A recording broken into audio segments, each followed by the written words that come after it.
میرے بھائیوں، بزرگوں، دوستوں، آدمی کا اپنی ذات کا سب سے بڑا سرمایہ اللہ پر ایمان ہے۔ یہ ایسی نیکی ہے اللہ پر ایمان کہ اس کا کوئی بدل نہیں، اور اس کے بغیر آدمی کی نجات بھی نہیں۔ جنت کا راستہ یہیں سے جاتا ہے، اور اللہ تعالیٰ اس کے ذریعے اس کے لیے راحتوں کے دروازے بھی کھولتے ہیں۔ اگر ایک آدمی اپنے گناہوں کی پاداش میں جہنم میں چلا بھی جائے، اگر اس کے پاس رائی کے دانے کے برابر بھی ایمان ہے، تو ایک وقت آتا ہے کہ اللہ تعالیٰ اسے جہنم سے نکال کر جنت میں داخل کرے۔ یعنی رائی کے دانے کے برابر بھی اللہ کے نزدیک ایمان کی قیمت ہے۔ اور بزرگوں، اس کا کوئی وارث نہیں ہوتا۔ آدمی دنیا کما لے، مال جمع کر لے، مر جانے کے بعد اس کے ورثہ ہوتے ہیں، لیکن آدمی اپنے اندر کی مایا بنا لے تو اس کا کوئی وارث نہیں ہوتا، یہ اپنے ساتھ لے جاتا ہے۔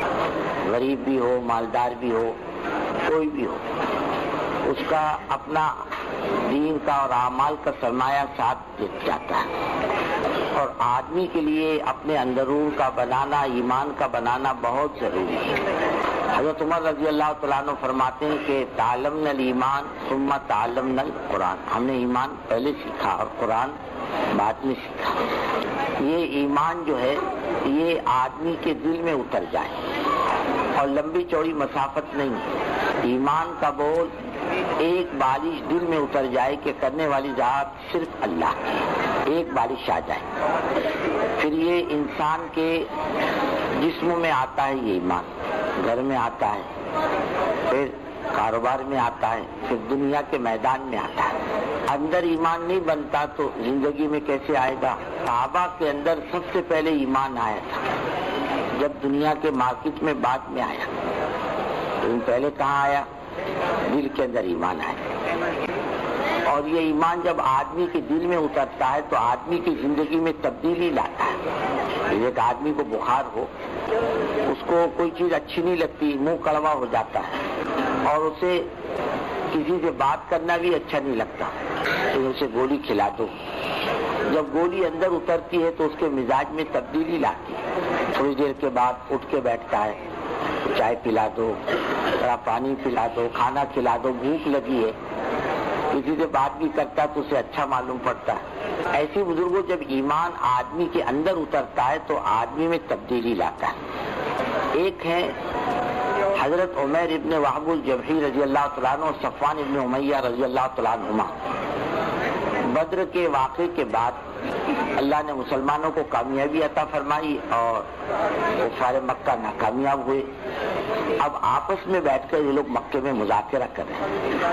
حضرت صفوان نے کہا ہم نے سوچا نہیں تھا وہ ہوا، بدر میں ہمارے بڑے بڑے سردار مارے گئے، ہم نے تو سوچا بھی نہیں تھا یہ۔ حضرت عمر نے کہا واقعی اب زندگی میں کوئی مزے باقی نہیں رہے، میں قسم کھاتا ہوں اگر میرے بچے لڑکے حضور پاک صلی اللہ علیہ وسلم کے قید میں نہ ہوتے تو میں نعوذ باللہ حضور پاک صلی اللہ علیہ وسلم کو جا کے قتل کر دیتا تاکہ مسئلہ ہی نہیں بڑھ جاتا۔ اب بات کرنے والے دو ہی ساتھی، تیسرا کوئی نہیں۔ حضرت صفوان نے کہا، اور یہ ایک بات اور بھی کہی کہ میرے اوپر قرضے کا بھی بوجھ ہے۔ حضرت صفوان نے کہا ایسا کرو، قرضوں کی ذمہ داری تو میں لیتا ہوں، میں ادا کروں گا تمہارا قرضہ، اور جاؤ چپکے سے کسی کو بولو مت، اور تمہارے میرے درمیان کی بات، اور دونوں نے قسم کھائی کسی تیسرے کو اطلاع نہیں کریں گے، تم جاؤ اور حضور پاک صلی اللہ علیہ وسلم کو نعوذ باللہ شہید کر دو، تمہارا قرضہ میں ادا کر دوں گا۔ اچھی بات ہے، انہوں نے تلوار تیار کی اور پہنچ گئے مدینہ منورہ۔ جیسے یہاں یہ لوگ مکے والے اپنے شکست کے تذکرے کر رہے تھے، یوں ہوا، ہم نے نہیں سوچا تھا وہ ہوا، ہمارے بڑے بڑے سردار مارے گئے، وہاں صحابہ اللہ کی مدد کے تذکرے کر رہے تھے، ان کی مجلسیں جمی تھی مسجد نبی صلی اللہ علیہ وسلم میں، اللہ کی مدد یوں آئی اور یوں ہوا اور یوں ہوا۔ اتنے میں حضرت عمر رضی اللہ تعالیٰ عنہ نے ان کو دیکھا، حضرت عمر کو، کہنے لگے یہ شخص کیسے چلا آیا، یہی تو ہے بدر کی آگ بھڑکانے والا۔ کہنے لگے اس آدمی سے میں مطمئن نہیں ہوں، اور صحابہ سے فرماتا ہوں حضور پاک صلی اللہ علیہ وسلم سے قریب رہو، میں اس سے مطمئن نہیں ہوں۔ جیسے حضرت عمر مسجد نبی صلی اللہ علیہ وسلم میں داخل ہوئے تو انہوں نے تلوار لگا دی، سیدھے چلو، کس ارادے سے آئے ہو؟ حضرت عمر نے کہا اللہ کے رسول محمد صلی اللہ علیہ وسلم مجھے حضرت عمر سے بچاؤ، آپ نے فرمایا عمر چھوڑ دو. کہا عمر قریب آؤ. قریب گئے. کیسے آنا ہوا؟ کہ حضور اس لیے حاضر ہوا ہوں کہ میرے بچے آپ کے قید میں ذرا اچھا سلوک کرو اس لیے حاضر ہوا ہوں. فرمایا تلوار لانے کی کیا ضرورت تھی؟ کہا یہ ایسے ہی آ گئی. فرمایا ایسے نہیں آئی, تم کچھ ارادہ کر کے آئے ہو. تمہارے درمیان اور فلاں ساتھی کے درمیان یہ قسمہ قسمی ہوئی نہیں ہوئی, کوئی تبدیلی ہوئی نہیں ہوئی, تمہارے آپس میں بات چیت ہوئی؟ انہوں نے کہا بے شک آپ اللہ کے نبی ہیں. وہاں کلمہ پڑھ لیا. آپ صلی اللہ علیہ وسلم نے فرمایا کہ حضرت عمیر کے بچے چھوڑ دو کہتے. اور یہ حضرت اور صفوان رضی اللہ تعالیٰ عنہ مکے والوں سے کہہ رہے ہیں ذرا صبر کرو, اب یہ کیسی خبر آئے گی کہ بدر کا زخم بھول جاؤ گے. ابھی کوئی اطلاع نہیں مکے کے اندر. کسی نے اطلاع دی حضرت صفوان کو کہ عمیر آ گئے. عمیر آ گئے؟ کہاں عمیر آ گئے؟ کہ ابھی تک ملاقات نہیں کی. ابھی ملاقات نہیں کی ابھی تک. 2 دن کے بعد حضرت عمر رضی اللہ تعالیٰ عنہ جب آئے, حضرت صفوان نے دور سے دیکھ کر کہا ان کی چال بدل گئی, ان کے چہرے کی رنگت بدل گئی. پتہ چلتا حضرت محمد صلی اللہ علیہ وسلم کی دعوت کھا کے آئے. یعنی ایمان اتنی بڑی طاقت کی چیز ہے بزرگوں کہ آدمی کی ہر چیز کو بدلتی. شرط کیا ہے؟ آدمی کی زبان پر نہ رہے, یہ بول جو ہے یہ دل میں اتر جائے, اندر جگہ پکڑ لے. اور یہ ایمان کام بھی آتا ہے. موت کے وقت کیا چیز نکلتی, یہ چیز اندر ہے. اور اگر زبان کا بول رہا اور دل میں بات نہیں اتری تو موت کے وقت کیا نکلے گا؟ تو زبان دل کا بولے وہ نکلے گا. زبان تو بند کر دی جاتی ہے, دل کھلتا ہے موت کے وقت. آپ دیکھو گے کہ آدمی مرتا ہو تو اس کی زبان پہلے بند کر دیتا اللہ تعالیٰ, اب دل کھلنا شروع ہو جائے. اگر زندگی میں اس نے اپنے اندر ایمان کو بھرا ہے, موت کے وقت نکلے گا کہ ہمارے رب اللہ ہے, ہمارے نبی حضرت محمد صلی اللہ علیہ وسلم. ایمان تبدیلی لاتا. اب صحابہ کو دیکھو, اور ایمان کتنا قیمتی بول ہے کہ ایک مرتبہ بھی آدمی حالت ایمان میں حضور پاک صلی اللہ علیہ وسلم کو دیکھ لے, یا حضور پاک صلی اللہ علیہ وسلم اس کو دیکھ لے, تو قیامت تک آنے والے اللہ والوں کا ایمان ایک طرف اور یہ ادنا صحابی کا ایمان ایک طرف. ویسے ابو جہل کو ہم صحابی نہیں کہتے, ابو طالب کو نہیں کہتے, حالانکہ انہوں نے دیکھا رسول اللہ صلی اللہ علیہ وسلم کو لیکن بغیر ایمان کے دیکھا. اور ایک مرتبہ بھی حالت ایمان میں دیکھنا آدمی کے مقام کو اتنا بڑھا دیتا ہے, اتنا قیمتی بولے. اگر آدمی کے اندر اتر جائے یہ زندگی میں تبدیلی لاتا. اور صحابہ کو دیکھو, ایمان سے پہلے کیا حال تھا, زندگی کیسی تھی, اور ایمان کے بعد کتنی تبدیلی آئی. اور ان کا سب سے بڑا کمال جو ہے وہ اللہ پر ایمان. کسی نے پوچھا صحابہ ہنستے بولتے تھے؟ ہاں ہنستے بولتے تھے, کھاتے پیتے بھی تھے, ان کے بال بچے تھے, لیکن دلوں میں ایمان پہاڑوں سے زیادہ بلند تھا. وہ اللہ اس کے رسول کی بات پر آنکھوں دیکھے سے زیادہ یقین کرتے تھے. وہ کہتے تھے ہماری آنکھیں غلط دیکھ سکتی ہیں, ہمارا تجربہ بھی غلط ہو سکتا, ہمارا علم غلط ہو سکتا ہے, لیکن اللہ اور اللہ کے رسول صلی اللہ علیہ وسلم کی بات غلط نہیں ہو سکتی. حضرت حذیفہ رضی اللہ تعالیٰ عنہ حدیث بیان کر رہے کہ اللہ کے رسول صلی اللہ علیہ وسلم نے ہم سے پوچھا عرفات کے میدان میں کون سی جگہ ہے؟ اللہ اس کو رسول بہتر جانتا ہے. پوچھا یہ کون سی تاریخ ہے؟ ہم نے کہا اللہ اس کو رسول بہتر جانتا ہے. جگہ کون سی ہے, تاریخ کون سی ہے, مہینہ کون سا ہے, اللہ اس کو رسول بہتر جانتا ہے. اب جو شاگرد بیٹھے تھے انہیں کہا حضرت آپ تو دیکھ رہے تھے عرفات کا میدان ہے, ذی الحج کا مہینہ ہے, عصر مغرب کے درمیان کا وقت ہے, پھر یہ کہنے کی کیا ضرورت تھی کہ اللہ اس کو رسول بہتر جانتا ہے؟ فرمانے لگے ہماری آنکھیں تو دیکھ رہی تھی لیکن اللہ کے رسول صلی اللہ علیہ وسلم فرما دیتے نہیں, یہ عرفات کا میدان نہیں ہے, یہ جمعے کا روز نہیں ہے, اور یہ ذی الحج کا مہینہ نہیں. ہم کہتے بے شک ہماری آنکھیں غلط دیکھ رہی اور اللہ کے رسول صلی اللہ علیہ وسلم کی بات سچی, ہم تو آپ کی بات پر ایمان لائے, اپنے آنکھوں دیکھے پر تھوڑی ایمان لائے. ایمان تو اللہ اس کے رسول کی بات پر ایمان لائے, آنکھوں دیکھے پر ایمان نہیں کہتے. کہتے نا بھائی اگر آنکھوں دے پر ایمان مانا جائے تو قیامت کے دن یہ فرعون اور نمرود اور حامان جنت اور جہنم کو دیکھ کر ایمان لائیں گے, ان کا ایمان کا معتبر ہے. آج آمنت باللہ و ملائکتی, ہم اللہ پر ایمان لائے اور خدا کے غیبی نظام پر ایمان لائے. ہم نے جنت کو نہیں دیکھا، ہم نے جہنم کو نہیں دیکھا، ہم نے اللہ کی ذات کو نہیں دیکھا، لیکن ہم اللہ اس کے رسول کی خبر پر ایمان لاتے ہیں۔ ایمان اس کو کہتے ہیں۔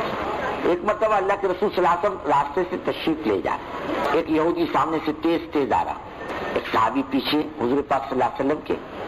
آپ نے دیکھا کہ اس کے تیور اچھے نہیں ہیں یہودی کے، کچھ معاملہ اس کا گڑبڑ کا ہے، یہ بھی تیز تیز چلے، اور حضور اکرم صلی اللہ علیہ وسلم کے درمیان میں اور یہودی کے درمیان میں حائل ہو گئے۔ اس نے آ کر کہا، اے محمد صلی اللہ علیہ وسلم، آپ نے مجھ سے قرضہ لیا تھا، واپس نہیں کیا۔ آپ صلی اللہ علیہ وسلم نے فرمایا، میں نے واپس کیا۔ تو نہیں کیا، کیا واپس نہیں کیا؟ فرمایا میں نے واپس کیا۔ فرمایا گواہ لاؤ۔ صحابی نے فرمایا میں گواہ ہوں۔ اس کا منہ کالا ہو گیا، چلا گیا۔ آپ نے اس صحابی سے پوچھا، تم نے دیکھا مجھے دیتے ہوئے؟ میں نہیں حضرت، نہیں دیکھا میں نے آپ کو دیتے ہوئے۔ تو تم نے کیسی گواہی دی؟ بولے حضور میں آنکھوں سے دیکھ لیتا، مجھے اتنا یقین نہیں ہوتا جتنا آپ نے زبان سے فرما دیا کہ میں نے دے دیا۔ آپ کے غلط دیکھ سکتے لیکن آپ کی بات غلط نہیں ہو سکتی۔ تو ہمارا ایمان ہے۔ آج ہماری سب سے بڑی بیماری، کمزوری جو ہے وہ یہی ہے۔ یہ مضبوط ہو جائے آدمی کے اندر یقین کہ کرنے والی ذات کس کی؟ صرف اللہ کی، اور اللہ کے غیر سے کچھ نہیں ہوتا۔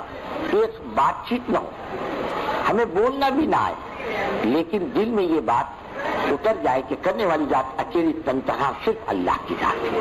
سب کچھ ان کے قبضے میں، موت ان کے قبضے میں، زندگی ان کے قبضے میں، بنانا بگاڑنا ان کے قبضے میں، مسائل کا حل ان کے قبضے میں، پانی کا برسانا، ہواؤں کا چلانا، اناج کا اگانا، مسائل کا حل کرنا، حالات کا بنانا، ایک اللہ کے قبضے میں۔ ایک اللہ کے علاوہ کسی کے قبضے میں کچھ نہیں۔ حضرت جی رحمۃ اللہ علیہ آخری دور میں ایک بات فرماتے تھے، اس وقت اللہ تعالیٰ مسلمان سے ایک چیز چاہتا ہے کہ تم سب سے جڑ کے دیکھ چکے، کئی مسئلے کا حل نہیں۔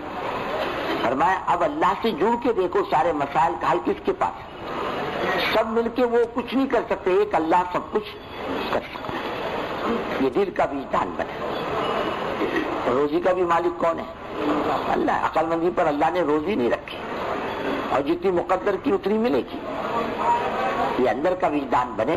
ایمان اندر آنے کے بعد ایمان کے اثرات ہیں جو آدمی کی زندگی پر پڑتے ہیں، آدمی بن جاتا ہے۔ اب آپ دیکھو صحابہ کے دور میں آپ کو بہت سی چیزیں ملے گی اللہ پر ایمان کی۔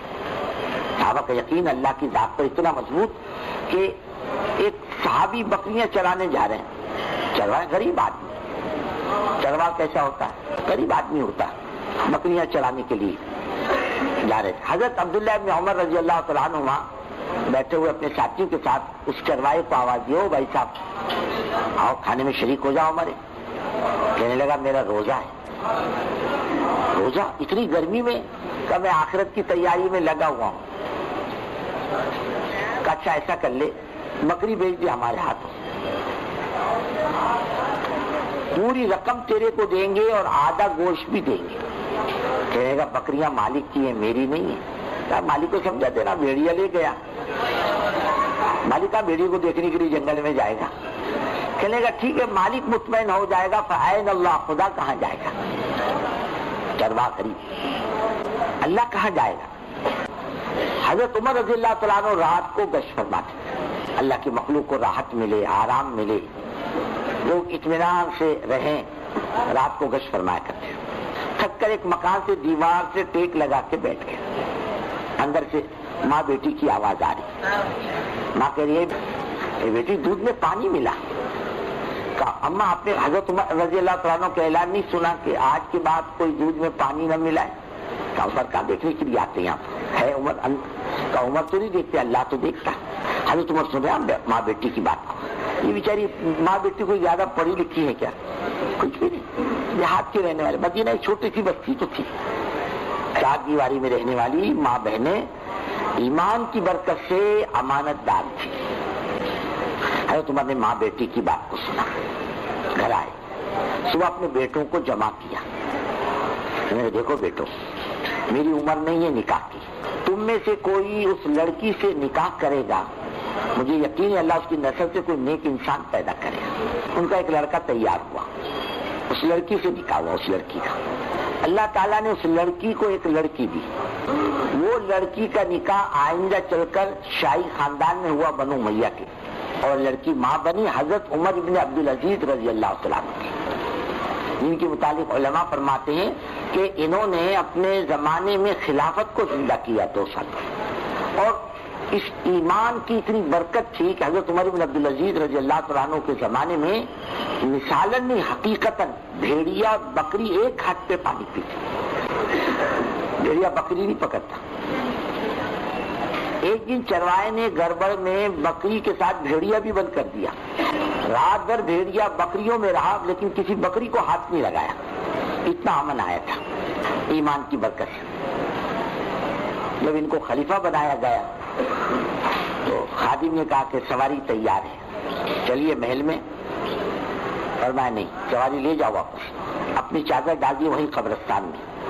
سلیمان بن عبد الملک کو دفن کرنے کے بعد وہیں چادر ڈال دی، بیٹھ گئے۔ فرمایا بھائی جس پر جو حق نکلتا ہو ثبوت لاؤ اور حق لے جاؤ، کسی پر ظلم ہوا ہے، کسی کی زمین دبا لی کسی نے، کسی کا مال دبا لیا، لاؤ ثبوت لاؤ، لے جاؤ، حق لے جاؤ۔ آدھی رات تک انصاف کرتے رہتے۔ آدھی رات کے بعد فرمایا میں تھک گیا ہوں، اب فجر کے بعد آؤ میرے پاس۔ ان کا لڑکا کھڑا ہوا، کہا ابا جان تم کہتے فجر کے بعد آ جاؤ اور رات میں آپ کو موت آ گئی تو اللہ کی مخلوق کا قضا کون کرے گا، اور آپ خدا کو کیا جواب دو گے؟ چادر ڈال کے بیٹھ گئے۔ فجر کی اذان تک لوگوں کے ساتھ انصاف کرتے رہے۔ ایمان اس کو کہتے ہیں، اس کے اثرات پڑتے ہیں زندگیوں میں، آدمی کے اعمال پر بھی اس کے اثرات پڑتے ہیں۔ انسان کے عمل میں جان اسی لین سے آتی ہے۔ ایمان جتنا مضبوط ہوگا عمل میں اتنی جان آئے گی۔